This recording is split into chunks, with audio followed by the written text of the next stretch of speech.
सभी भक्तजनों को मेरा निवंदन प्रणाम। राम राम, जय श्री कृष्णा। पूनम सिहा की दुनिया में आप सभी का बहुत बहुत स्वागत है। जांबा पुराण तीसरा अध्याय, जांबा गोरख गुरु अपारा। विल्लोजी उवाच।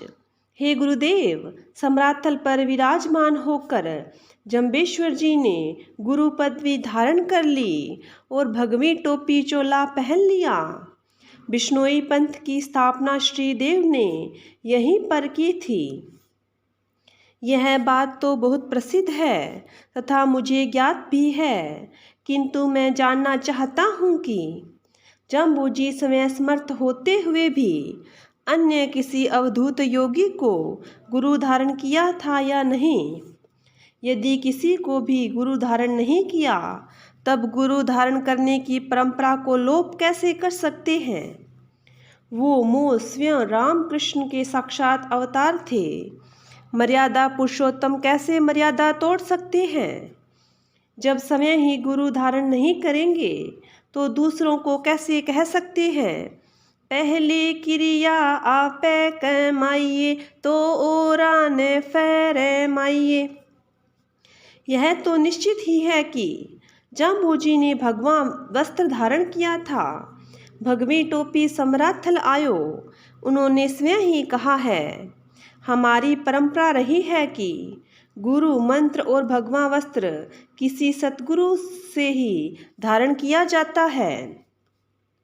हे गुरुदेव, आपने यह नहीं बतलाया कि जाम्बूजी के गुरु कौन थे, किससे वस्त्र और मंत्र लिया था। ऐसे महान योगी स्वयंभू जो जाम्बूजी के गुरु बनने की क्षमता रखते हैं, उनके बारे में मैं जानना चाहता हूँ।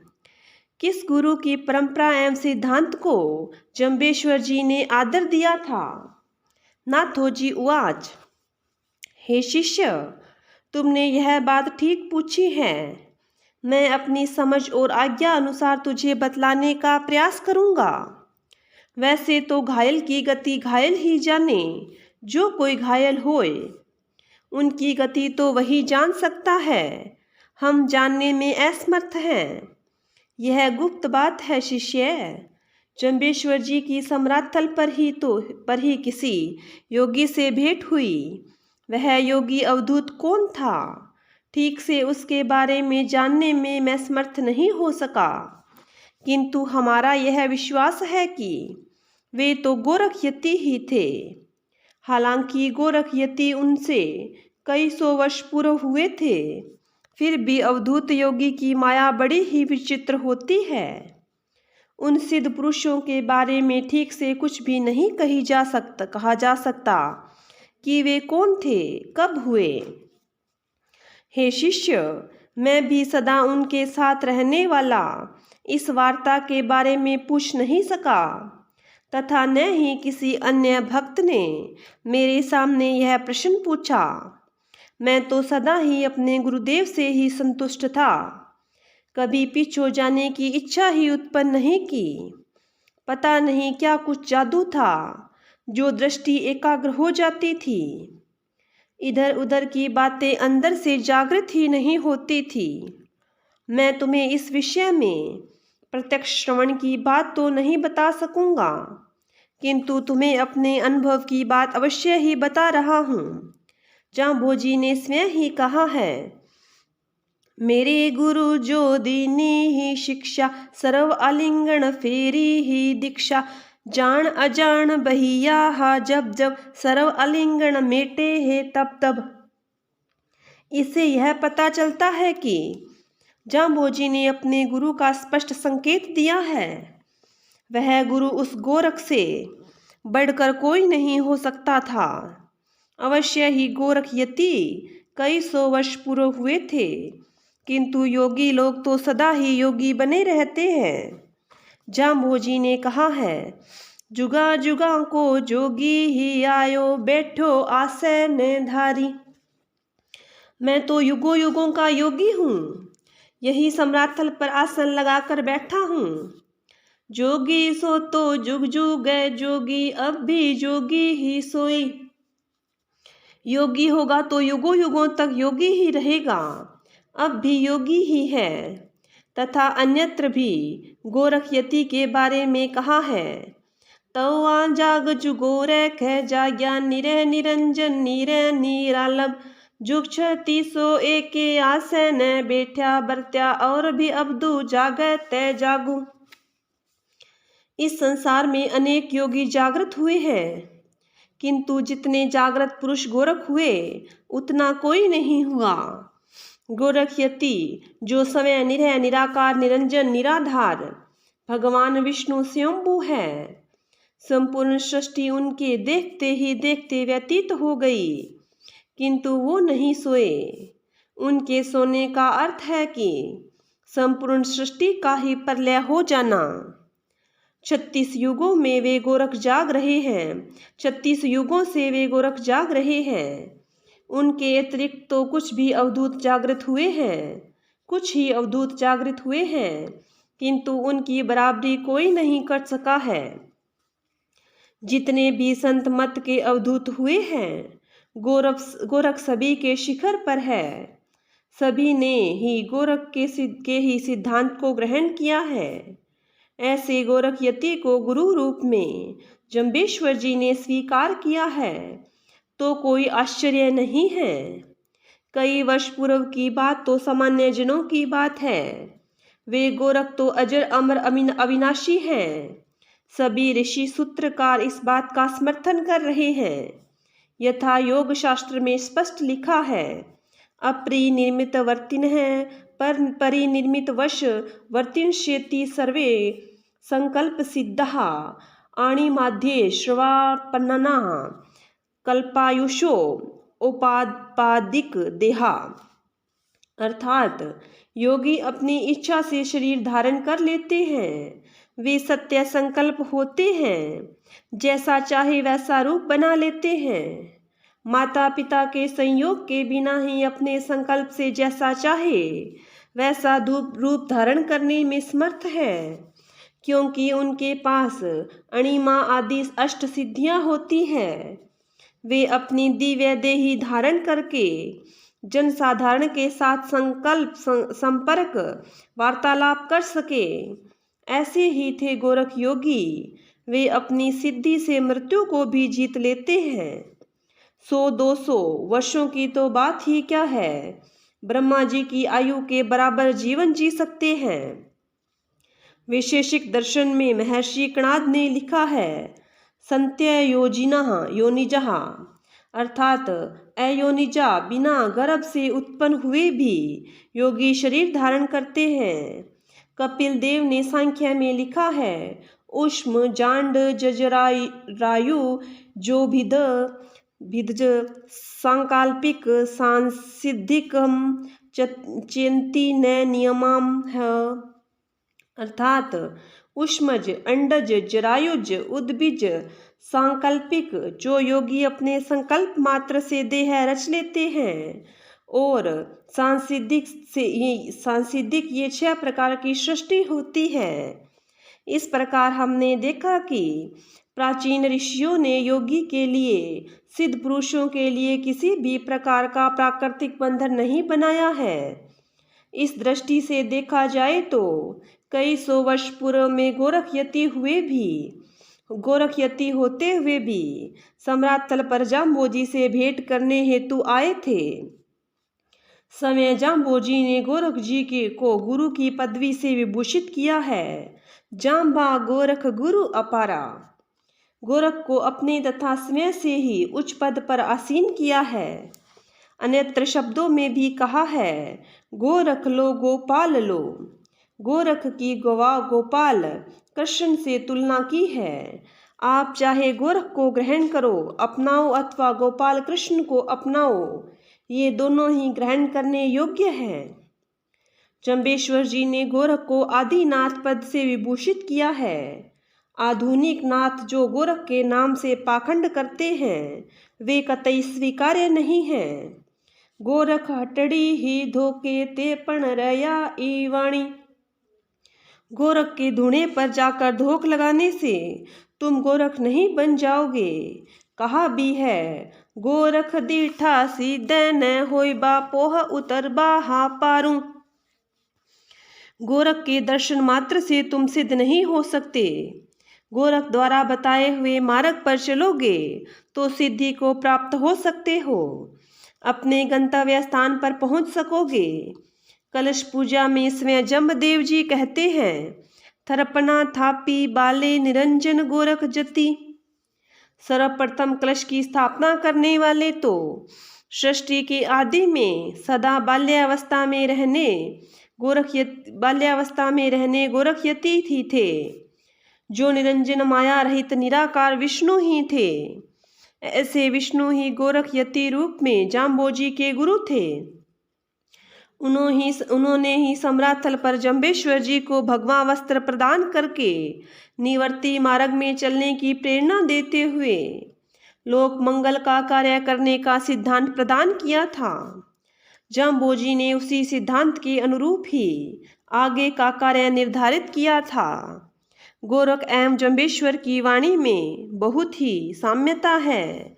जैसे गोरख जी का एक पद, वसंती न शून्यम शून्यम न वस्ती, वस्ती न शून्यम शून्यम न वस्ती, अगम अगोचर ऐसा, गगन शिखर माही बालक बोले, तांका नाम धर हुगे कैसा, हंसी बा खेली बा धरी बा ध्यान, अह निसी कथी बा ब्रह्म ज्ञान, हंसे खेले न करे मन भंग, ते निहचल सदा नाथ के संग, अह निशी मन ले उन्मन रहे, गम की छाड़ी अगम की कहे, छाड़्यो आशा रहे निराश, कहे ब्रह्मा तू ताको दास, अर्धे जाता उर्धे धरे, काम दग्ध जे योगी कहे करे, तजे अलिंगन काटे माया, ताका विष्णु पखाले पाया, मरो वो जोगी मरो, मरो मरण है मीठा, तिस मरणी मरो, जिस मरणी गोरख मरी दीठा। संपूर्ण जम्बेश्वर जी के सिद्धांत शब्द का मूल यही शब्द दृष्टि गोचर होता है। अन्य शब्दों में भी इसी प्रकार की साम्यता देखने को मिलती है। यहाँ पर उदाहरणार्थ यह शब्द सुनाया गया है, जैसे अगम अगोचर, गगन, अहनिस, निहचल, उन्मुन, गम अगम, आशा निराशा, अर्धई ऊर्धई, अलज्ञन, विष्णु, पांव, पखाले इत्यादि शब्द जाम्बोजी की वाणी में यत्र तत्र सर्वत्र प्रयोग हुए हैं। यथा जीवन मरो इत्यादि, जीवत मरो इत्यादि सिद्धांत तो ज्यों का त्यों शब्दों में आया है। यथा जीवत मरो रे जीवत मरो, जिन जीवन की विद्या है जानी, जे कोई आवे हो करता, आप जे होइए है पानी। इन शब्दों की साम्यता से ही तो यही दृष्टि गोचर होता है कि शब्द सिद्धांत आदि दोनों सतगुरुओं के एक ही थे। इसलिए तो नाथ पंथ से भ्रष्ट केवल नाम मात्र के योगी जनों को जाम्बोजी ने शब्दों द्वारा फटकार सुनाई है। इस गोरख के पवित्र पंथ को कुछ अनाधिकारी लोगों ने दूषित करने की कोशिश की थी। सतगुरु जाम्बोजी ने उसे पुनः शुद्ध करने की कोशिश की थी। हे शिष्य, जाम्बोजी महाराज जब सम्राट थल पर विराजमान थे, उस समय मैं भी वहीं था तथा अन्य बहुत से लोग वहां पर उपस्थित थे। जब हमने अपनी आंखों से देखा था कि वहां पर गुरु शिरोमणि गोरख एवं उनके शिष्य गोपीचंद और भर्तरी, ये तीनों सम्राट थल पर आए थे। हमने अपनी आंखों से देखा था किंतु पहचान नहीं सके थे। उस समय गुरुदेव ने गोपीचंद और भर्तरी को लक्ष्य करके यह शब्द सुनाया था, सुन गुणवंता सुन बुद्धवंता, मेरी उत्पत्ति आदि लहारू, भाटी अंदर लोहे पी लो, तंतक सोना गड़े कसारू, मेरी मनसा अहरण नाथ है थोड़ो, शेषर सूर्य पी लो, पवन आधारी ही खालू, जेथे गुरु का शब्द मानी लो, लंगबा भौजय ले पारू, आसन छोड़ सुखासन बैठो, जुग जुग जीवे जम्भे लुहारू। गोपीचंद भर्तरी की यहाँ पर बहुत ही बड़ाई की है तथा अपना परिचय भी इस शब्द के द्वारा दिया है। कहा है कि मैं तो आदि सृष्टि रचयिता कुम्हार की भांति जगत की रचना करता हूँ। हे गोपीचंद भर्तृहरि, यदि आप लोग गुरु का शब्द मान लो तो भवसागर से पार उतर जाओगे। इस शब्द को श्रवण करके वे लोग वहां से अदृश्य हो गए थे। उन्होंने कुछ बिना बोले इशारे से भी बातें की थी। हम तो नहीं समझ पाए कि वार्ता हो रही थी। उनके चले जाने के पश्चात हमने गुरुदेव से पूछा कि ये महानुभाव योगी कौन थे। गुरुदेव ने बतलाया था कि ये तो गुरु शिरोमणि गोरखयति और गोपीचंद भर्तृहरि थे। अपने दोनों शिष्यों को साथ लेकर यहाँ पर आए थे। हमारी अपनी निजी वार्तालाप थी, तुम लोग नहीं समझ पाओगे। हमने कहा, हे गुरुदेव, आपने हमें पहले नहीं बतलाया। यदि बतलाते तो हम दर्शन अवश्य ही करते। अभी हमने दर्शन तो किया, किंतु अज्ञानतावश पहचान नहीं सके थे। हे गुरुदेव, क्या ये अब भी जिंदे हैं? कहाँ रहते हैं? क्या करते हैं? अभी भी यदि हमें दर्शन हो सके तो हम कृत कार्य हो जाएंगे, अपने जीवन को सफल कर लेंगे। गुरुदेव ने कहा, हे शिष्यों, अब तो वह बहुत दूर चले गए हैं। उनकी काया अब तक अजर अमर है, अपनी इच्छा अनुसार भ्रमण करते रहते हैं, किंतु अब वो बहुत थक गए हैं, नाक आ गए हैं। यही इशारा उन्होंने नाक को हाथ लगाकर किया था। शिष्यों ने पूछा, हे गुरुदेव, जब वे नाक आ गए तो आपने क्या जवाब दिया था? कृपया बतलाने का कष्ट करें। जाम्बोजी बोले, हे शिष्यों, मैंने यही कहा था कि आपने ही इस जीवा से अजर अमरता मांगी थी। पहले इनको वश में करते, फिर मांगते क्या मांगना है। अब तो इस जीवन को जैसे तैसे जियो। अब क्या हो सकता है? जो होना था वो हो गया। हे गुरुदेव, लंबी आयु तथा अमरता से वे योगी क्यों ऊब गए थे? हम तो सभी लोग दीर्घ आयु चाहते हैं। हे शिष्यों, अधिक आयु भी दुखदायी है। दूर के ढोल बहुत ही सुहावने लगते हैं। एक ही तरह का जीवन सदा, एक ही रहन सहन सदा उबाऊ होता है, क्योंकि मानव स्वभाव से ही सदा नया चाहता है। यही प्रकृति का नियम है। यदि इस नियम के विरुद्ध चलेंगे तो अवश्य ही उपद्रव होगा। दुनिया बड़ी विचित्र है। जिस प्रकार से भी आप जिएंगे तो दुनिया वाले टीका टिप्पणी करेंगे ही। फिर भी जो दुनिया करे खुवारी, त्यों त्यों क्रिया हाँ पूरी। दुनिया निंदा करे, कुछ भी कहे, फिर भी अपनी क्रिया कर्म धर्म से न हटे, अपना धर्म पूर्णतया निभाए, तभी संसार में अपना कार्यक्रम चल सकता है, अन्यथा तो भटक ही जाएगा। गोपीचंद भर्तृहरि जैसे योगी भी दुनिया से तंग आ गए तो साधारण जनों की तो बात ही क्या है। हे शिष्य विला, इस समय जितने भी संत पंथ चल रहे हैं, कोई भी संत सिद्धि को प्राप्त हो रहा है, जो भी हुआ है वे सभी गोरखयति के ऋणी हैं। सभी का मूल गोरख ही है। संसार के लिए गोरख की बहुत बड़ी देन है। भक्ति ज्ञान और योग की ऐसी संगम त्रिवेणी गोरख ने प्रवाहित की है। उसी में ही सभी प्रवर्तित संत सिद्ध स्नान करते हैं और आगे भी करते रहेंगे।